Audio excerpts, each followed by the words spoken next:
Hi viewers, how you doing? I hope you're well and I hope you're all in good health. Thank you very much again for joining me on my podcast. And today I have two guests with me. On my right I have Ibrar Hussain and on my left I have Adnan. Hello, Hussain. how are you? First of all, guys, thank you very much again. I know it's been almost 1 year. 1 year. Wow, time went so fast. Yeah, can you believe it? COVID is just coming. Fast. So quick. 1 year gone. I know. But anyway, let's go straight into it because I know there's a lot of viewers out there want to know what's going on. So if you could please, I'll go to Adnan, if you could please recap what happened 1 year ago. Yeah, so basically it was 26th of February 2021. I finished Friday prayers as usual. On the way home with Ibrar Hussain, I was in the vehicle. We come to standstill traffic at a traffic light, and a guy approaches me, a non-Asian guy, a white male, and he thumps on my window really hard. I opened a little crack of the window and he says, do you want me to say this later? Yes, you can. He says, these are the ones, he says, you packy bastard, get back to your own country and you stink like shit. I was shocked, I was traumatized that, how has someone just come up to my window, car window, thumped on it, made me scared. My whole character was questioned in that one incident, that do I even belong to this community? Am I even part of this community? Didn't say anything, didn't retaliate, was a bit traumatized, a bit shocked. I went a bit forward, parked the car up, me and Ibrar had a discussion, we spoke about what's just happened and we approached the company, Brockle Bank, we spoke to the managers there. Upon reaching the courtyard, we saw this individual again. And you'll see the video, the link is below, where you can see he's accepting what he's done, and he also threatens to smash his lorry into the back of my car. Not only that happened, went inside, we spoke to the managers, didn't give us any help, didn't pay any attention, didn't have any interest. So then we approached the police, spoke to the police, went to Scenic police station in Sheffield. They told us to report a hate crime online, which I did. And before I went to sleep, I thought, I've got this video, will people be interested? What will happen? The company's not doing anything. The police are taking their time to react and do something. I just posted it online, and within 24 hours, I remember I woke up the next morning I think I woke up in the afternoon at 1 o'clock because it was a late night. And literally this video went viral. It got 1.2 million views on TikTok, YouTube, you name it. I got emails, I got calls, people wanting to talk to me from BBC, Sky News, everyone. And it was nice to see that people were interested. However, the company didn't do anything. And that was my deepest regret, that they still weren't acting upon anything until this video went viral. Okay, and now going to Ibrar, because I believe you were there and you were also a witness there as well. What Adnan is saying, is that 100% true? Absolutely. So from your side, what would you like to add to what Adnan said, because you was there as a witness? Well, first of all, I think when someone thumps your side window, it's a shock.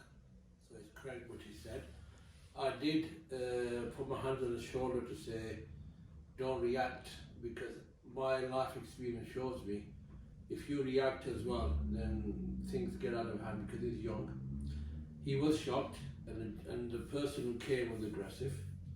So it takes two to tango in a sense, and creates a scene.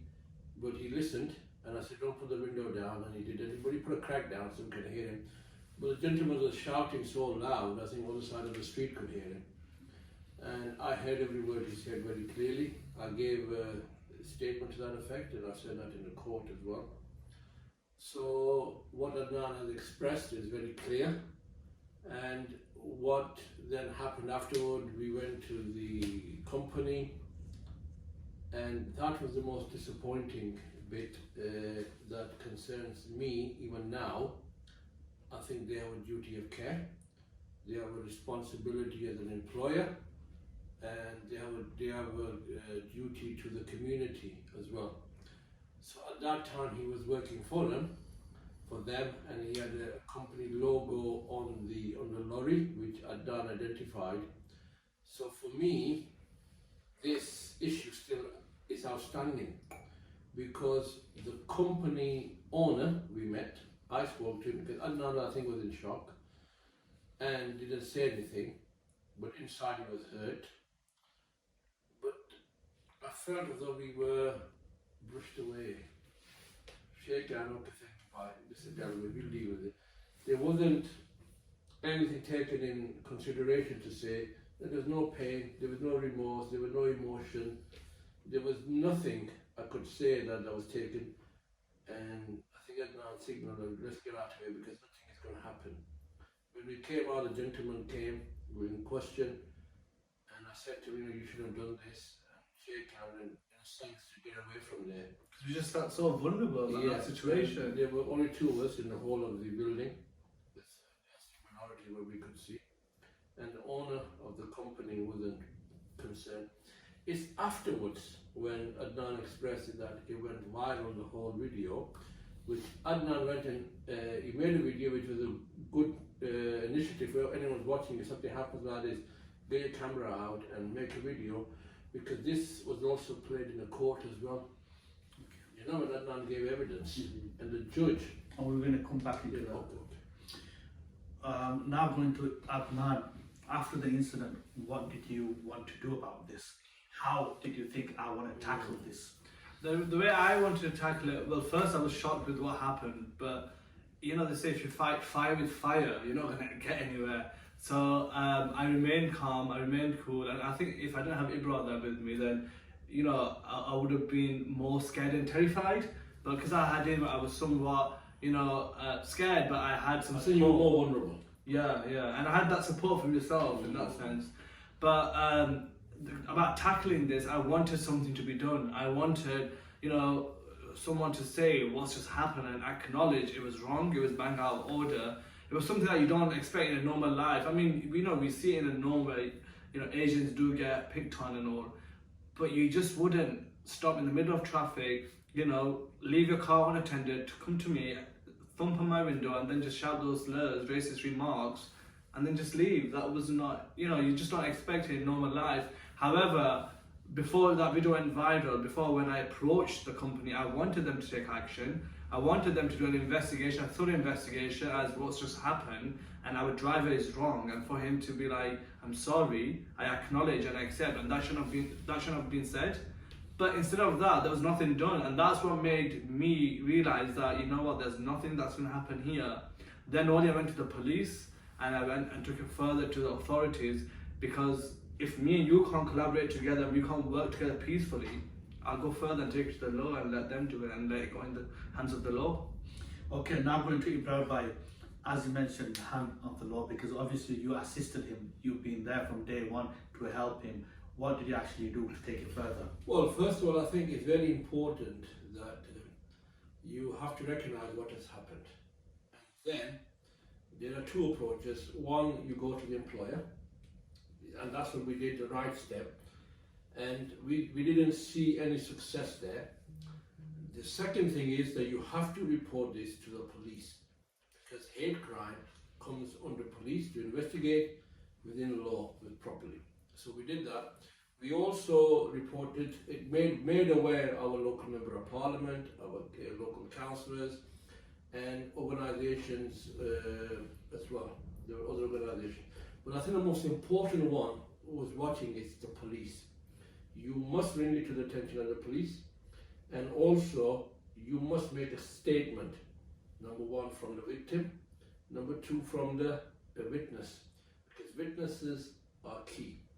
If there is no witness other than yourself, you make a statement, then the judge has to take this on a reasonable grounds, what has been said, and also note down the time, date, location, all these things, and make a note of things, because as the time passes, you start forgetting things as well. So we did that, and then the process took its course. I had to give a statement, a very detailed statement, because I remembered, I did make some notes, I was very clear what was said. My whole issue wasn't what else happened. My whole issue was what was said at that time of the incident, and that was the most disturbing bit. Forget all the bits, whatever happened in the car park. My second concern is the employer, and I'm still concerned about that. And I am in consultation with Adnan taken a legal advice on it, because I do think they are responsible. To this date, I think they have been irresponsible and not responsible, acting as a good employer and also a company in the community.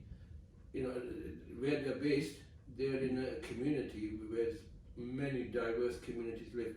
So there are two roles. I think the police have done their job in that sense, and the courts have then done their job.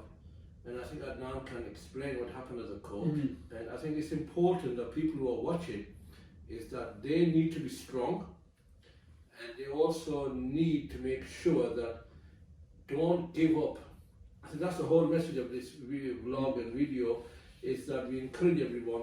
And I think Adnan should set up, in my opinion, some sort of an organization or something, because we need to give strength to people and hope, you know, because this happens every day. I was actually considering setting something up. I don't know what name we'll give it, but we need to give it, and I hope some ideas do come to myself or Adnan, because this happens to a lot of taxi drivers. I'm a taxi driver full time, and yourself, you know many people within the BME community. Racism is rife. So how do we deal with it? It's not good saying forget it, nothing will happen. No, there needs to be a mechanism, and a local mechanism, and I think Adnan needs to consider this, and I will help on this, because I do feel that racism is not just black and white. Racism has many other forms. True. And we need to fight against that. I'm sure someone from the audience can give us some names what to call our organization. What we are. I don't know how to set it up, but I think something needs to happen, because racism in every form needs to be rooted out, stopped.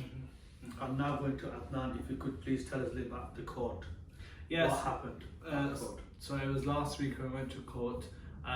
We was there from 10 a.m. in the morning. We was there for the full day. The hearing didn't get started till 2 o'clock. They had a priority case which took over. But when we got heard, I honestly was really shook up, and I was really scared of what was going. My leg was like, you have that nerves, because I've never been to court before. It's my first time, and also I was like, I don't know what was going to happen, what step. But the judge was very nice. I want to say a big thank you to Sheffield Magistrates Court for assisting throughout, and the judge, she said, I'm not focusing on anything else. All what I'm going to focus on is what was said by the driver of that lorry. She said, nothing else I'm going to focus on.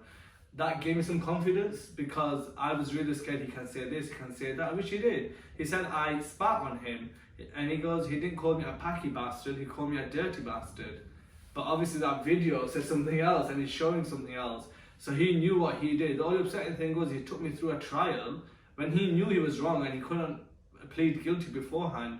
Why take me through a trial when you're gonna get found guilty, because it's black and white, everything's there in front of you in screen. But yeah, like I was saying, I want to thank South Yorkshire Police as well, because from day one they've been very supportive.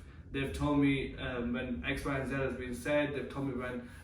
So the guy who says he's Dick Turpin, his name is Nicholas Clayton from Hillsborough in Sheffield. What he's been saying, he said that he's been making comments and about naming a company and all. I mean, they received some malicious comments. I don't know if you remember last year when I came, I did say if anyone is contacting the company, please do not make any malicious comments, because they're coming back to myself. But we condemn this. We don't want anyone to, approach them. Like I said, why fight fire with fire when we can do it in a peaceful way? So I want to thank South Yorkshire Police, because they've been commendable. They've been amazing throughout. And the judge itself, because on that day, on the court day, there was a lot going off. It was just only him, but me also facing him. He was in front of me, and I was seeing him after a year. You can imagine there's so many thoughts, there's so many, nerves wracking, that everything was going on. It was just like bizarre. I approached the judge, and I told what happened. I got questioned when he said I spat on him, and he made accusations and allegations that he called me a dirty bastard instead of a packy bastard. The judge found him guilty. They played the video, like Ibrar said, in court. They questioned Ibrar as well. They said to him what took place, what happened. So there was two stories there, but there was exactly the same, because there was nothing what we were hiding. We was telling everything the truth.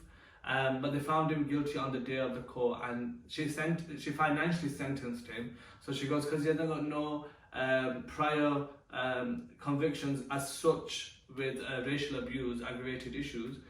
It's only that he was found, I think something with his driving beforehand as well, something sort of linked, where he got 3 points on his license, he got a fine. So she was shocked when she heard that as well, and she goes, that's even more concerning for myself, the judge said, that I'm just letting you off with a fine. But she let him off with a fine, and obviously I think he paid £534 fine, to be precise, and they has to pay the court charges and the solicitor's fees. It will take him about £1,500, but it's going to be on his record. Your cost? I paid nothing, because the CPS, they saw the video evidence and they took it further to court as a crime. I didn't have to pay anything, and that's what I'll urge everyone out there. Do not think you're going to have to pay anything if you're going to court as such, because the crime, what he did, it was a racial aggravated issue, and he committed a crime, a racial crime. So don't ever think you're going to pay for anything. If you're thinking, oh, it's just a normality for me, I can't pay for this, I can't go to court, just have that little bit of confidence and just have faith in the system. Because at the start, I'll be honest, I was speaking to Ibrar, I was like, no, we're not going to go further, no, it's going to happen, they're going to just brush it off, it's just a normal thing. But actually, he told me to have faith in the system, which I did, and right till the last day of the judge giving that verdict, that regained my faith in the system, that, you know, people do care, and they honestly do care. Because in that in that courtroom, there was 8 white people and us 2 as ethnic minorities. You can imagine, you know, anything could have been twisted and turned there, but no, everything was in our favour and justice was served. So that's why it makes me proud to say I'm a British citizen, British Pakistani. Can I just correct you there? Sure. They don't do you a favour. The law is there to serve you. That's the difference. They don't do you a favour. They have a responsibility to serve you when you make a complaint. They have to investigate racist incident. So there is no if, no but. CPS stands for Crown Prosecution. It's independent but linked with the police to decide on the merit of the case. And the Crown Prosecution is funded by the taxpayer, you know.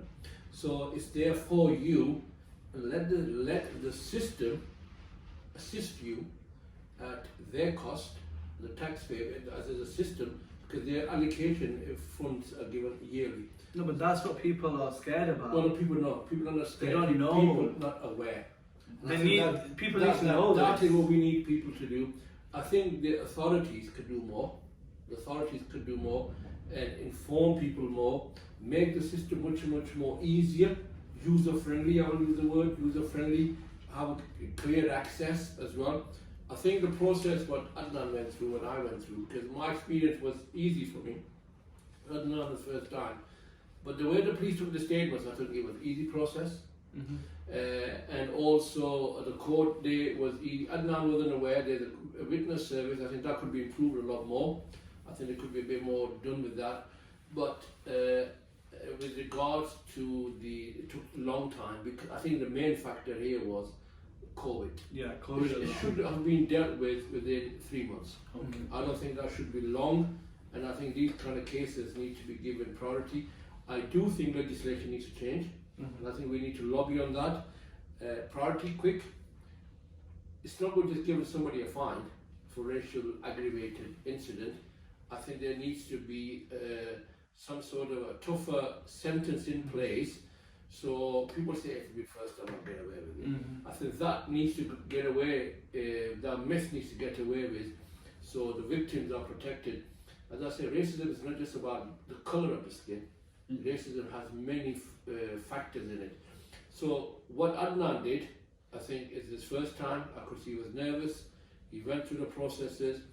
I had to swear an oath, and he had to swear an oath that we will tell the truth. The judge, the judge was very experienced. Mm-hmm. And reading the file, I think the judge read the file very clearly, what the judge heard, and the evidence was very clear. And one astonishing thing was when the whole sentence was done, the verdict was done, the accused wanted to come and shake hands with us. Okay. So that was a good part, but it was a late part. And I did shake hands with him, and I said, look, I told the truth there. And I did tell the truth, exactly to the word.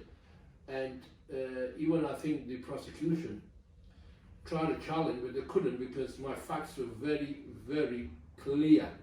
And that's what I say to people. Make notes. say, oh no, I'll remember. Memory does go, you know.